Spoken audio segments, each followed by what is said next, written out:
Now, I'd like to introduce our guest for today. August 2007 will be remembered as a crossroad moment in modern financial history. First came the American subprime mortgage market. In August, the market for Canadian third-party asset-backed commercial paper was frozen. And so since last summer, Canadian investors ranging from major corporations to provincial and territorial governments and private individuals have been holding a lot of paper, close to $33 billion worth. Major players in the market signed the Montreal Accord, turning the short-term debt into long-term instruments, preventing the default of most third-party ABCP. Time needed to hammer out details and put a plan in place in a standstill period that essentially froze the entire market. To come up with a plan for the Pan-Canadian Investors Committee for Third-Party Asset-Backed Commercial Paper was formed, and last week that committee successfully argued for bankruptcy protection for the trusts that issued the paper, allowing more time to find a way to restructure and minimize losses to investors. The chair of the ABCP committee is our honored guest this afternoon. Purdy Crawford was handpicked for the role. If anybody can figure out a way to untangle this particular knot, I'm told it's him. Among his many, many achievements and honors, Purdy Crawford has been counsel with Osler, Hoskin, Harcourt, a Masco CEO, chair of the national panel with respect to single security regulator in Canada, and is a companion of the Order of Canada. This afternoon he joins us and Amanda Lang from Business News Network for a discussion of that committee. And I look forward to hearing that, as I expect each of you will. So please join me in welcoming Amanda and Purdy to our stage. You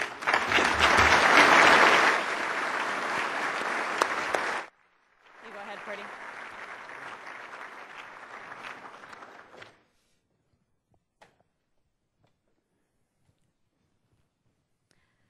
Thank you very much. I hope that the name of the business book that was auctioned off here isn't indicative of the outcome. Getting to maybe isn't exactly what the Montreal Accord had in mind, I think. I do think, though, Purdy, that there are few people who could do what you've done the way you've done it. And I think most people would agree. There aren't many people in Canada who has the respect and is seen as kind of an impartial player. Tell that to my wife. Well, I assume she's here or watching. Was it a tough decision to agree to do it? Yes. My success in life has always been getting better people than you are to work for you. And we have some incredibly good advisors with the Goodman firm and J.P. Morgan, and they all know a hell of a lot more about this than I do. But I'm the warm guy with the empathy, and that's my role. I wonder there must have been times in Montreal when there wasn't empathy going on, but we'll leave that inside the negotiating room. I find it's more successful to be nice than confrontational. I'm not alone, I think, in saying that in July 2007 I was quite blissfully ignorant of this market. Right. When you were called, did you know what they were talking about? Did you know what it was? I took away a lot of material for the weekend and read it, but I'd been in Nova Scotia in late August, and it's hard to get any newspapers, particularly in the local papers down there, about commercial paper, short-term paper freezing up. I didn't know a thing about it, but life goes on. So let's talk about what's on the table here, because it's not a done deal, and it involves some novel concepts in capital markets and law. So the deal that you have, in simple terms, please, what are we talking about? What are you offering? Well, it was a very arduous and complex negotiations with a lot of players, all having the same ultimate end in mind, but different ideas and different interests. And what we ultimately come up with was a structure that we think is in the benefit of everybody, including the retail investors. Come to that later. And basically, it's taking all the trusts, some 21 or 22 trusts, and with the series, about 32 of them, and pooling them and having a complex negotiation of gives and puts to create value in the new paper that does not exist today. And the gives and puts, we got incredible contribution from what we call the asset providers, mostly the foreign banks, who changed what we call the triggers so that the possibility of going into default in the future became much more remote. They provided significant margin funding at 160, which is real buy, 1.6%. We got the major role from the Canadian banks in providing margin funding. And we got from our investors, particularly the Montreal, the original investors, they don't get the credit they deserve because they decided to self-fund. And some people are suspicious of that, but if they went out in the market today to cover that risk, it would probably cost them 6% basis points, 600 basis points. Whereas we got it for the smaller investors for 160 basis points. So it's a pooling of the assets, it's complicated structure because, one, we wanted to make sure that there was an equalization between assets of different value. You couldn't pull them all in together and treat them equal because they were different values. So J.P. Morgan came up with an equalization formula that they worked to. And we also had to make sure that as much of the paper as possible would have credit ratings. And that complicated the structure even more. But it's I can understand why a retail investor would get this great pile of paper and say to hell with this and throw it to one side. But we're getting there. Let's take this in pieces. One of the things that happened, of course, was that what had been a working market, however in trouble it was frozen. Do we have any idea, have you had any advice from J.P. Morgan or anybody else, what would have happened to the value of these assets if they hadn't been frozen, if this deal hadn't been struck? It's hard to know what would have happened back in August of last year in Montreal. It's hard for me to speak to that. Today, if this deal comes unraveled, doesn't get approved, all the triggers on the current paper are pretty well breached, yes. Like some 85 to 90% of them. So the odds are pretty long there'd be a fire sale and there'd be disaster for all of our investors, small, big, or otherwise. And what we're trying to do in this process is increase the value, and I think we have remarkably that comes out as a result of the restructuring.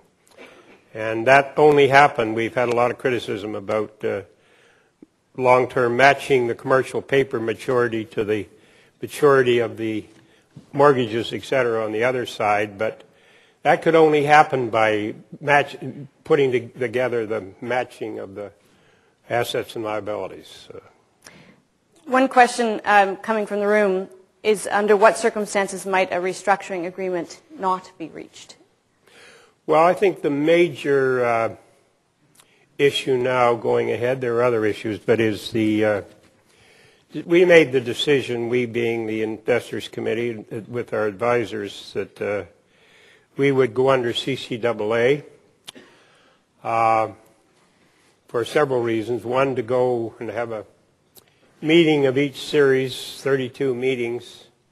We'd have probably got it okayed in many of them, but some of them would have not been approved. And I was criticized that when we were thinking in that way that you leave these people high and dry.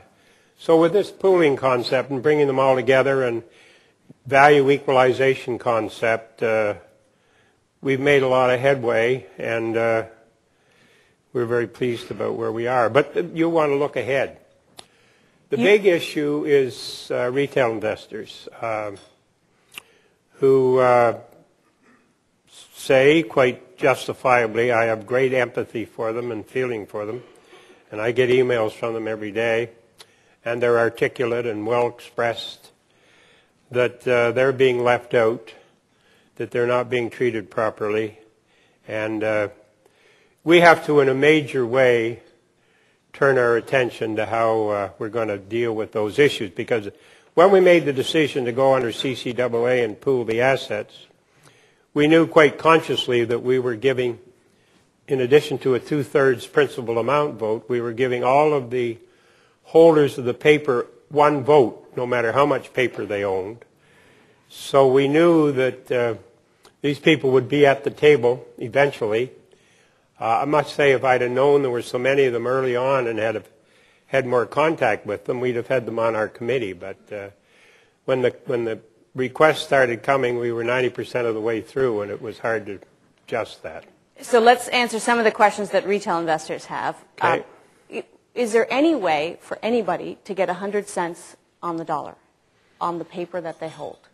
Yes, there's a way. We can't guarantee it for all the paper, but those who hold to maturity will get, most cases, 100 cents on the dollar. If you have paper that's backed by high-quality assets and you hold it for 5 to 8 years, you'll be whole. Yeah. And in the meantime, you'll get whatever stream of income. You'll get a stream of income that depends on what the rates are from time to time, and the bankers' acceptances or LIBOR rates is not bad, or may be bad depending on how rates fluctuate. But the present value of what you would get 100% of at maturity is not 100% today. If you need to trade it, do you expect there to be, if this deal is ratified, a secondary market immediately in this paper? If there are retail investors that need to sell their paper, will there be a market for that? Well, we are in the course of creating transparency, and it's a difficult transparency because it's so incredibly complex. So a lot of people will need advisors to help them work their way through it. But I'm confident. This much paper, 32 billion, there'll be a market. And I hope over time, with transparency, that it'll develop into a healthy market. What it trades at, God only knows. I'm sure early on there'll be a lot of low bids, but how it ultimately trades, some people might be able to tell you, but my advisors can't tell me.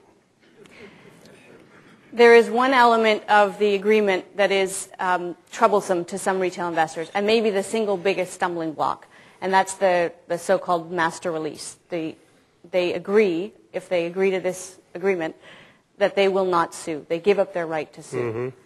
How difficult is that to sell for a retail investor who feels that they have been left out of the process and they want that legal right?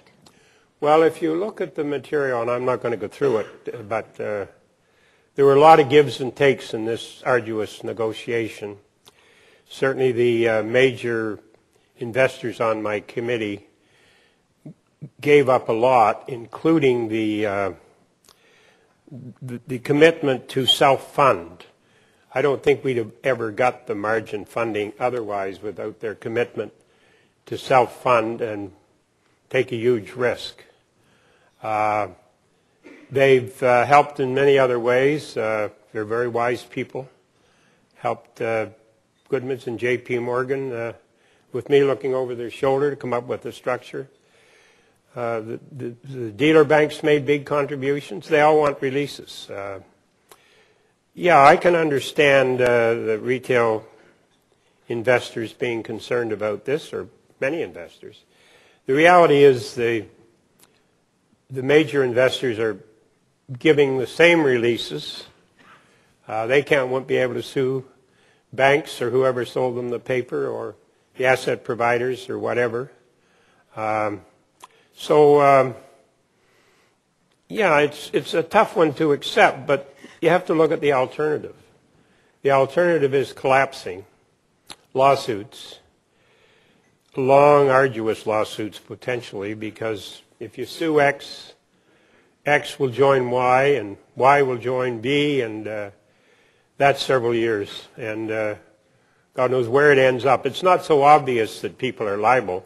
After all, this paper, this type of paper, was sold all around the world without any transparency, just credit rating, and some very sophisticated people, including our investors, and other types of paper, but similar in other parts of the world. And the Canacords of the world sold this paper, but they were completely innocent. They, in a sense, maybe they should have done more due diligence, but maybe some very big investors should have also.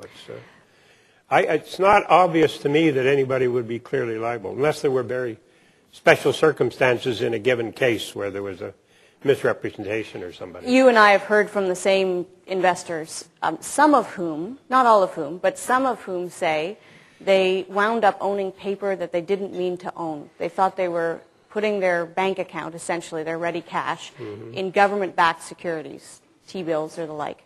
And they wound up owning commercial paper with higher yields that has been frozen now. Heartbreaking stories from people who can't access their money. It is heartbreaking. And are they in a different category, I guess is my question, than... Well, that's an IDA or self-regulatory issue as to knowing your client and whether you properly behaved in terms of whether your client knew they were buying this paper or didn't know it, and lots of people sold it, not just Canacord. Right. And that's an issue there, and so be it. I'm hopeful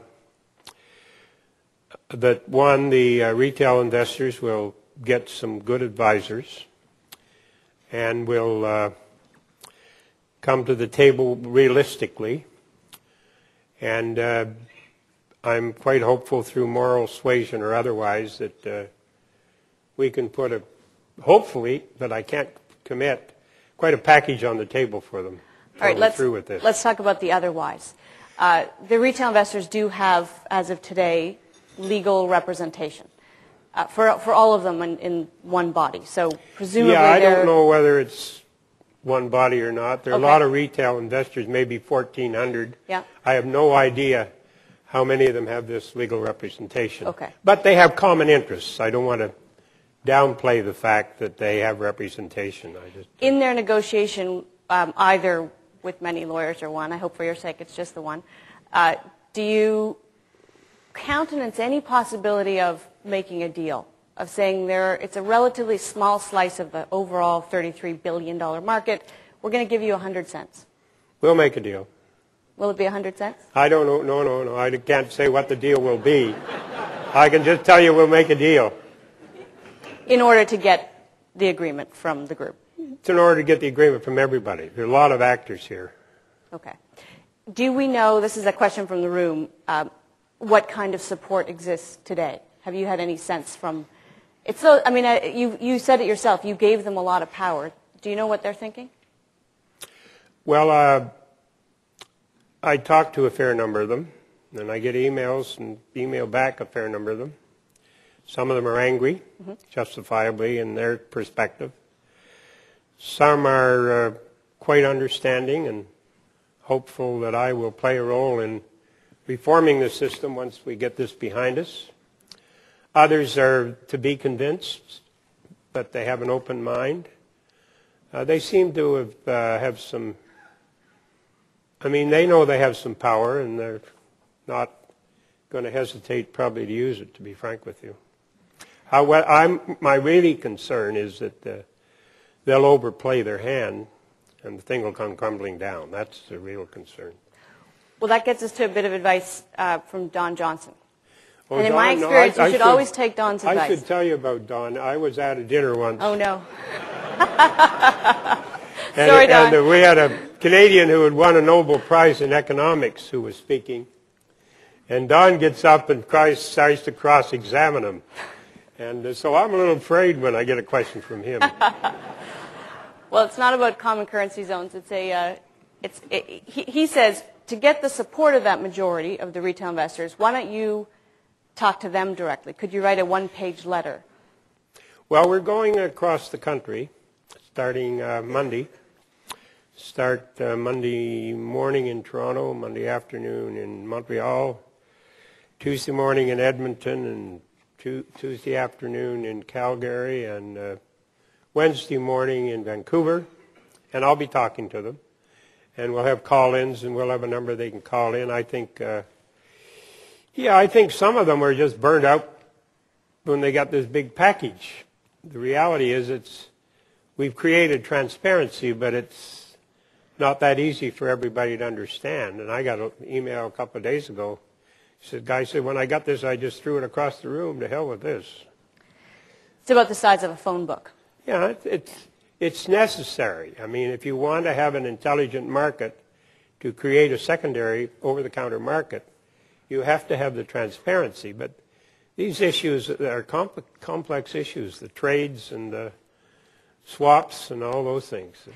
One of the things you've done here with your friends from Goodman's help is invented a solution that's never happened before. We've never seen a financial asset class put into CCAA. Does that make it more complex? I mean, you're dealing with a judge who's never seen this before. You're dealing with lawyers who are making it up as they go along. Sometimes I think you're right. I know lawyers.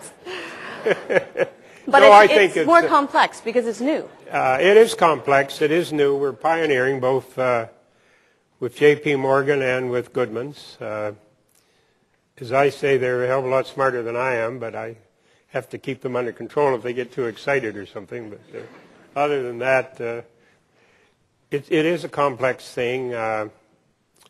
I'm quite confident we'll work our way through it, but I don't. This has been a long, arduous. I've gone home at more nights and feeling good that we made a breakthrough, and look at my BlackBerry 3 hours later and find out we have another big problem. And so but we're on the home stretch, and we'll get there. One of the things we all need to keep in mind, of course, including retail investors, I think, is that this is happening not in a vacuum, but in the context of global financial markets that are still very much in turmoil. And we still hear from Canadian banks today in Montreal, we're hearing from one of them, about exposure to risk and possible downside. Does that focus the mind a little bit on getting this deal done? Yes. In December, late December, when we come out with a partial solution, what they call the spreads between, say, LIBOR and more speculative paper was, I guess, with 161.6% committed for margin funding. If you went out and hedged that, it would cost you 3% or something. When the markets went to hell in January and February, if you went out and hedged that, it would probably cost you 6-7%. So it became much more difficult. Wasn't easy. And sometimes I thought we might not make it. Now, the last few days, the spreads have tightened again, i.e. they've become better. They're not so far apart. And I think, but what's happened around the world, in addition to this, the U.S. is the greatest economic engine in the world. They can use creative destruction, and Mr. Schumpeter perhaps better than any other country in the world. On the other hand, all of this great drive leads to excesses, and a lot of this was excesses in the U.S. mortgage market, plus the creation, and this was both New York and Europe, creation of financial products that the people up on top didn't know anything about. Well, they didn't know anything about them, but they didn't understand them. And Warren Buffett says in his latest letter in his annual report that you only know who's swimming naked when the tide goes out. So that's what we're discovering here.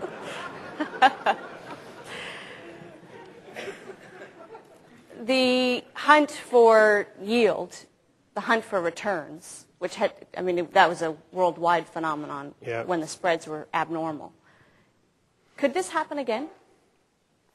No, I think the next issue will be, we'll all work. There will be reform coming out of the U.S. One thing's clear to me: if you're going to reform this system, you can't do it for the most part, on a one-country basis. It's a worldwide issue, and there'll be reforms. Hopefully, it won't involve too much intrusion, but that'll not be the next issue. This is behind us. It'll be some other thing in the financial world. Don't ask me to predict what it might be, but those things happen every 10 years or so. Question from the floor about liability. Would advisors who previously missold ABC paper to retail customers be liable, or are they also covered by the waiver? I think for the most part they'd be released. And here's one, of course, that everybody wants the answer to. I don't know if there is one, but do the rating agencies bear any responsibility for what happened? Well, that's an interesting question. There's never been I had this researched, never been a successful lawsuit in the U.S. against a rating agency. I don't think we've had any lawsuits in terms of liability in Canada. They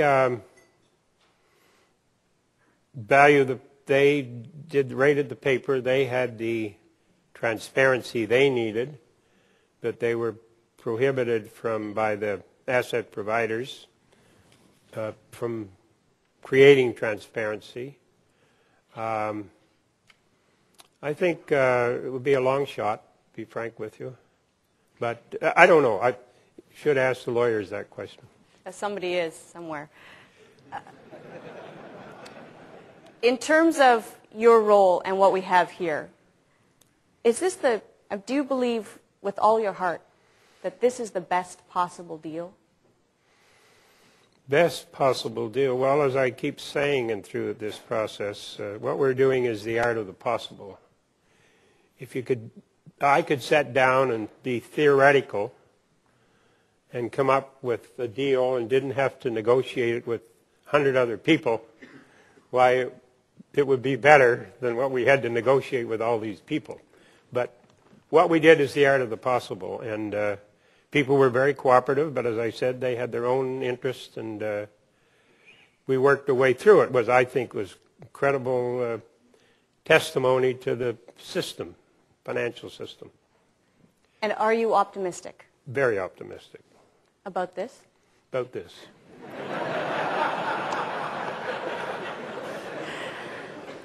For those that hold it and want to know, a tough question, but we'll finish with, when do you think we might know what's going to happen? Well, if we follow our schedule, there will be a meeting of the note holders in late April. We then go back to court a few days later, where the judge will look at the results of the vote. We'll hear arguments as to whether it's fair, and either make a decision or make a partial decision. If you're optimistic, you'll make a decision to go ahead. Then you wait until the appeal period expires, and sometime in May, mid or late May, optimistically, this will be behind us. So by summertime, you're free to head to Halifax if you like. Halifax, yeah, that's right. We appreciate your time today and the work you've done, Purdy. Thank you. Purdy Crawford. Thank you.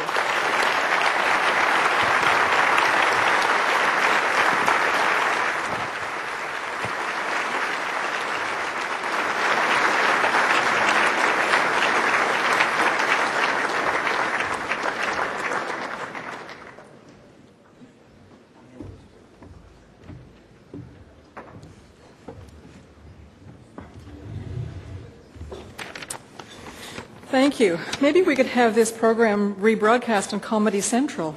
Who knew commercial paper could be so funny?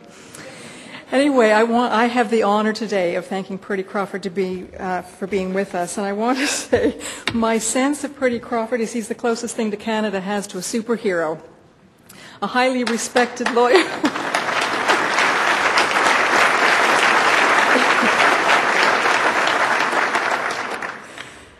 A highly respected lawyer, a successful corporate executive, he is the man for all seasons. He is the man that all levels of government in Canada come to when they've got a thorny legal or financial problem. He always says yes.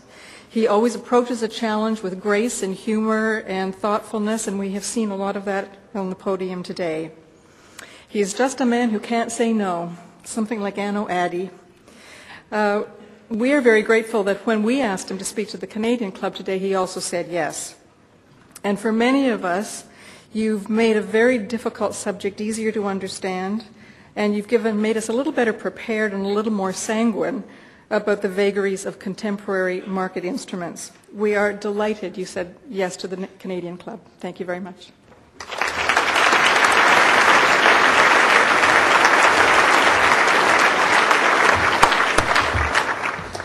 And that concludes our afternoon. Purdy, thank you. Amanda, thank you for your help. And to all of you for coming. Have a great afternoon. Thanks.